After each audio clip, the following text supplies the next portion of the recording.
Hello, जय हिंद, वंदे मातरम। सभी भाई बहनों गर्मियों का स्टडी विद शशांक में स्वागत है। हम लोग आज डिस्कस करेंगे डेली करंट अफेयर से संबंधित बेहतरीन प्रश्नों को, जो कि आपके आने वाले एग्जाम के लिहाज से काफ़ी ज़्यादा इंपॉर्टेंट होंगे।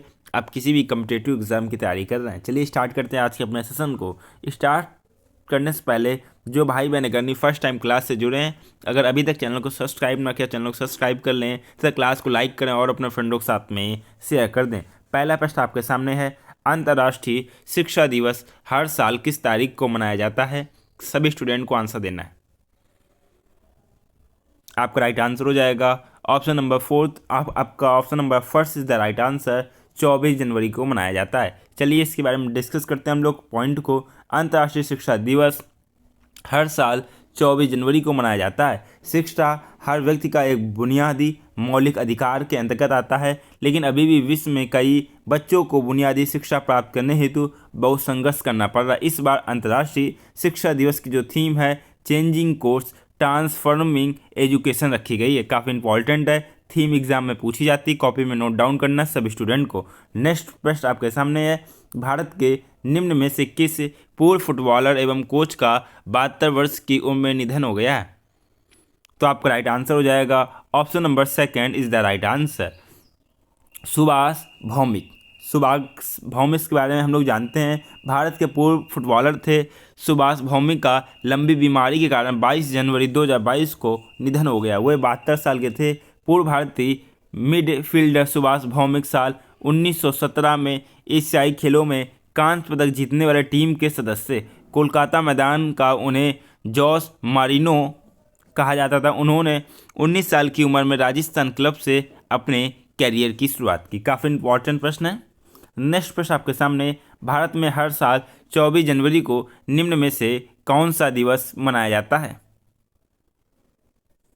तो राष्ट्रीय बालिका दिवस। Option number third is the right answer. Option number third, राष्ट्रीय बालिका दिवस। प्रत्येक साल राष्ट्रीय बालिका दिवस 24 जनवरी को देश भर में मनाया जाता है। इस दिवस का मुख्य उद्देश्य होता है देश की लड़कियों को हर लिहाज से अधिक सहायता और सुविधाएं प्रदान करना। इसके अलावा राष्ट्रीय बालिका दिवस का एक अन्य मुख्य उद्देश्य लड़कियों के साथ होने वाले भेदभाव को लेकर लोगों को जागरूक करना। पहली बार 24 जनवरी 2009 को देश में राष्ट्रीय बालिका दिवस मनाया गया था। नेक्स्ट प्रश्न आपके सामने है, केंद्र सरकार ने इंडिया गेट से अमर जवान ज्योति को स्थानांतरित करके वहां निम्न में से किसकी प्रतिमा स्थापित की जाएगी? सभी स्टूडेंट को आंसर देना है। तो आपका राइट आंसर हो जाएगा option number fourth is the right answer, Subhash Chandra Bose की प्रतिमा। जानते हैं, केंद्र सरकार ने इंडिया गेट से अमर जवान ज्योति को स्थानांतरित करके वहां सुभाष चंद्र बोस की प्रतिमा स्थापित की जाएगी। प्रधानमंत्री ने कहा है, जब तक नेताजी की ग्रेनाइट की प्रतिमा बनकर तैयार नहीं हो जाती, तब तक उस स्थान पर उनकी एक होलोग्राम प्रतिमा वहां पर लगाई जाएगी। रिपोर्ट के अनुसार इंडिया गेट पर नेताजी सुभाष चंद्र बोस की जो ग्रेनाइट की प्रतिमा लगानी जानी है, वो 28 फुट ऊंची 6 फुट चौड़ी होगी। कितनी होगी? 28 फीट ऊंची 6 फुट चौड़ी होगी। उसे इंडिया गेट पर उसी स्थान पर लगाया जाएगा जहां कभी ब्रिटिश राजा जॉर्ज पंचम की प्रतिमा लगी थी। नेक्स्ट प्रश्न आपके सामने, इंग्लैंड के किस पूर्व बल्लेबाज ने तत्काल प्रभाव से काउंटी टीम के हेड कोच का पद छोड़ दिया है? तो आपका राइट आंसर हो जाएगा Vikram Solanki. Option number first is the right answer, Vikram Solanki ने पद छोड़ दिया है। बात करते हैं हम लोग विक्रम सोलंकी के बारे में। इंग्लैंड के पूर्व बल्लेबाज विक्रम सोलंकी ने तत्काल प्रभाव से काउंटी टीम के हेड कोच का पद छोड़ दिया है। Vikram Solanki Indian Premier League में नई फ्रेंचाइजी अहमदाबाद के साथ जुड़ सकते हैं। सोलंकी पहली बार 2013 में एक खिलाड़ी के रूप में शामिल हुए। सभी फॉर्मेट में 2400 रन बनाए। उन्होंने साल 2016 में रियान पटेल, ओली पोप और अमर विर्दी को बेहतरीन खिलाड़ी बनाने के लिए एक कोच के रूप में अहम भूमिका निभाई थी। नेक्स्ट प्रश्न आपके सामने, नेताजी रिसर्च ब्यूरो ने जापान के किस पूर्व प्रधानमंत्री को नेताजी पुरस्कार 2022 से सम्मानित किया है? तो आपका राइट आंसर हो जाएगा, काफ़ी इंपॉर्टेंट प्रश्न, कॉपी में नोट डाउन करना सभी स्टूडेंट को। Option number B is the right answer, Shinzo अबे।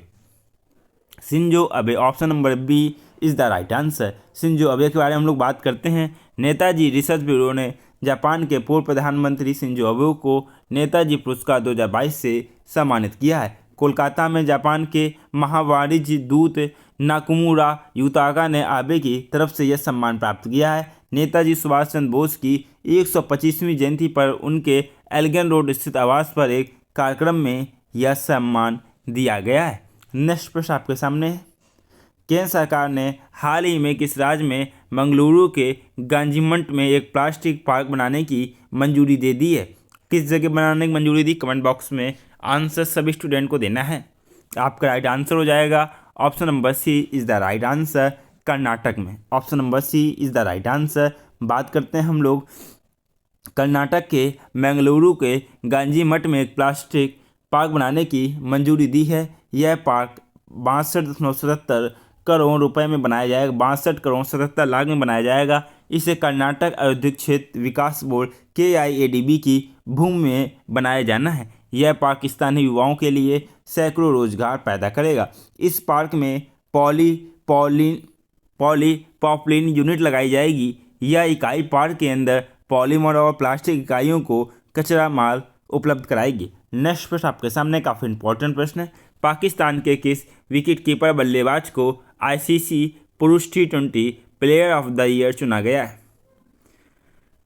कमेंट बॉक्स में आंसर सभी स्टूडेंट का आना चाहिए। आपका राइट आंसर हो जाएगा option number D is the right answer. Mohammad Rizwan को चुना गया। Option number D is the right answer. ICC ने पाकिस्तान के जो सलामी बल्लेबाज मोहम्मद रिजवान को 2021 में उनके शानदार प्रदर्शन के चलते साल का सर्वश्रेष्ठ T20 क्रिकेटर चुना गया है। पिछले साल की बात करते हैं हम लोग, रिजवान शानदार फॉर्म में दिखाई दिए थे। उनकी लाजवाब बल्लेबाजी के चलते Pakistan ICC T20 world cup 2021 के सेमीफाइनल में जगह बनाने में कामयाब रही थी। उन्होंने पिछले साल 26 पारियों में 73.66 की औसत से 1326 रन बनाए। इस दौरान उन्होंने एक शतक, 12 अर्धशतक लगाए। उन्होंने पिछले साल T20 में 22 कैच और 2 स्टंपिंग भी की थी। नेक्स्ट प्रश्न आपके सामने।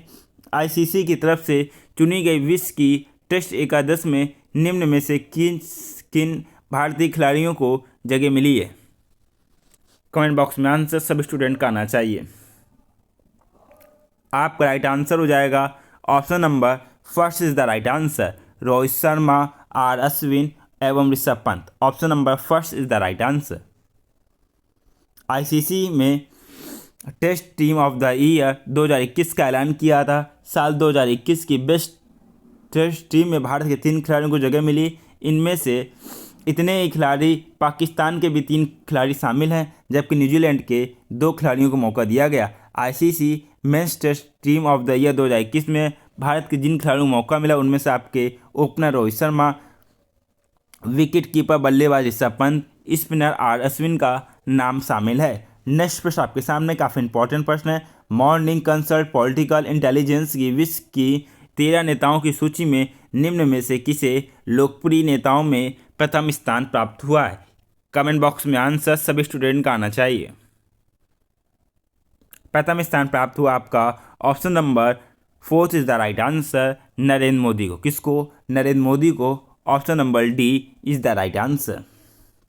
बात करते हैं हम लोग, दुनिया में प्रधानमंत्री नरेंद्र मोदी सबसे लोकप्रिय नेता हैं। पसंदीदा नेताओं की सूची में करीब 71% रेटिंग के साथ उनका नाम सबसे ऊपर है। मॉर्निंग कंसल्ट पॉलिटिकल इंटेलिजेंस की विश्व के 13 नेताओं की सूची में अमेरिकी राष्ट्रपति जो बाइडेन का स्थान छठा है और उन्हें 43% रेटिंग मिली है। बाइडेन के बाद कनाडा के राष्ट्रपति जस्टिन ट्रूडो का नाम है, उन्हें भी 43% रेटिंग मिली। ऑस्ट्रेलिया के PM स्कॉट मॉरिसन को 41% या 41% रेटिंग मिली है। नेक्स्ट प्रश्न आपके सामने। मॉरिशस सरकार ने मेट्रो एक्सप्रेस परियोजना में भारत के समर्थन को लेकर एक स्टेशन का नाम निम्न में से किसके नाम पर रखने की घोषणा की है? सभी स्टूडेंट को आंसर देना। आपका राइट आंसर हो जाएगा किसके नाम पर एक स्टेशन का नाम होगा, तो आपका option number first is the right answer. Mahatma Gandhi के नाम पर एक स्टेशन रखा जाएगा मॉरिशस में। मॉरिशस सरकार ने मेट्रो एक्सप्रेस परियोजना में भारत के समर्थन को लेकर एक स्टेशन का नाम महात्मा गांधी के नाम पर रखने की घोषणा की है। प्रधानमंत्री नरेंद्र मोदी ने कहा कि भारत और मॉरिशस इतिहास, संस्कृति, भाषा और हिंद महासागर के साझा जल से एकजुट हैं। नेक्स्ट प्रश्न आपके सामने, किस देश की नेशनलिस्ट पार्टी के नेता रोबर्टा मेट्सोला को यूरोपीय संघ की संसद का अध्यक्ष चुना गया है? सभी स्टूडेंट को आंसर देना। ये कौन सी देश का है? तो आपका राइट आंसर हो जाएगा option number first is the right answer, Malta. Malta देश की बात करते हैं हम लोग डिटेल में।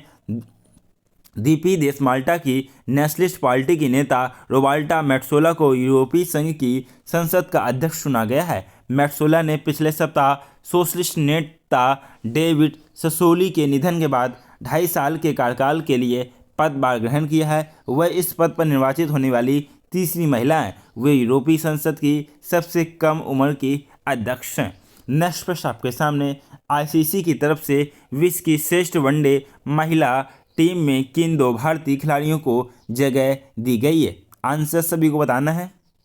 आपका राइट आंसर हो जाएगा option number first is the right answer, Mithali Raj एवं Jhulan Goswami. Option number first. अनुभवी भारतीय क्रिकेटर मिताली राज और झूलन गोस्वामी को आईसीसी महिला one day team of the year 2021 में चुना गया है। आईसीसी अवार्ड से पहले सभी टीमों की घोषणा किया जा रहा था, जिसमें 2 भारतीय क्रिकेटर्स को जगह मिली है। कुल मिला के वनडे टीम में दक्षिण अफ्रीका के 3, ऑस्ट्रेलिया के 1, वेस्ट इंडीज के 2, इंग्लैंड के 2 और भारत के 2 और पाकिस्तान के 1 खिलाड़ी को इसमें शामिल किया गया है। नेक्स्ट प्रश्न आपके सामने, त्रिपुरा, मणिपुर और मेघालय का स्थापना दिवस निम्न में से किस दिन मनाया जाता है? कमेंट बॉक्स में आंसर सभी स्टूडेंट का आना चाहिए। त्रिपुरा, मणिपुर और मेघालय स्थापना दिवस ये मनाया जाता है। आपका राइट आंसर का जवाब देना है। Option number B is the right answer, 21 जनवरी को। 21 जनवरी को त्रिपुरा, मणिपुर और मेघालय का स्थापना दिवस मनाया जाता है। त्रिपुरा, मणिपुर और मेघालय को 21 जनवरी 1972 को पूर्ण राज्य का दर्जा प्राप्त हुआ था। मणिपुर, त्रिपुरा को साल 1949 में केंद्र शासित प्रदेश का दर्जा दिया गया था। नागालैंड को 1 दिसंबर 1963 को राज्य का दर्जा प्राप्त हुआ था। मेघालय को असम के भीतर ही असम पुनर्गठन मेघालय अधिनियम 1969 के द्वारा स्वायत्त राज्य बनाया गया था। काफ़ी इंपॉर्टेंट पॉइंट है, कॉपी में नोट डाउन करना सभी स्टूडेंट को। नेक्स्ट प्रश्न आपके सामने, इजराइल ने 3 अत्याधुनिक पनडुब्बियों की खरीद के लिए जर्मनी के साथ 20 जनवरी 2022 को कितने अरब डॉलर का रक्षा सौदा किया है? अत्याधुनिक पनडुब्बी की बात हो रही है तो फिर ये प्रश्न इंपॉर्टेंट हो जाता है। तो आपका राइट आंसर हो जाएगा option number C is the right answer, 3.4 अरब dollar. Option number C is the right answer. Israel ने 3 अत्याधुनिक पनडुब्बियों की खरीद के लिए जर्मनी के साथ 3.4 अरब डॉलर का रक्षा सौदा किया है। यह जानकारी जो प्राप्त हुई है इजरायली रक्षा मंत्रालय के वरिष्ठ अधिकारियों ने दी है। डकार श्रेणी की डीजल इलेक्ट्रिक पनडुब्बियों का निर्माण जर्मनी का थाईचेन ग्रुप समूह करेगा। इजराइल को अगले 9 वर्षों में इन पनडुब्बियों की आपूर्ति किए जाने की संभावना है। डियर स्टूडेंट, ये हम लोगों ने डिस्कस किए आज के करंट अफेयर्स संबंधित 2-3 प्रश्नों को, जो कि आपको एग्जाम के लिहाज से काफ़ी ज़्यादा महत्वपूर्ण है और एग्जाम में डायरेक्ट प्रश्न पूछे जाते हैं। आप लोग क्लास से जुड़ें, आपको बहुत बहुत धन्यवाद। और कहना चाहूँगा जो भाई बहन अगर ने अभी तक चैनल को सब्सक्राइब ना किया, चैनल को सब्सक्राइब कर लें, बेल आइकन प्रेस कर दें, क्योंकि स्टडी विद शशांक में बात होती है आपको सिलेक्शन की, बात होती है कॉन्सेप्ट की, बात होती है ऐसे प्रश्नों की जो कि आपके एग्जाम में पूछे जाएँ। टेलीग्राम से जुड़ने के लिए टेलीग्राम पर सर्च कीजिए, आपको स्टडी विद शशांक क्या सर्च करना है, स्टडी विद शशांक सर्च करना है आपको। वहाँ पर आप टेलीग्राम चैनल से जुड़ जाएंगे, जहाँ पर आपको क्लास का नोटिफिकेशन, PDF ऑनलाइन क्वेश्चंस और भी काफ़ी सारी चीज़ें प्रोवाइड होती हैं। आप लोग खुशहाल रहिए, मस्त रहिए, अच्छे से तैयारी कीजिए। इसी के साथ में आपसे मुलाकात होगी नेक्स्ट लेक्चर में। तब तक के लिए जय हिंद, वंदे मातरम।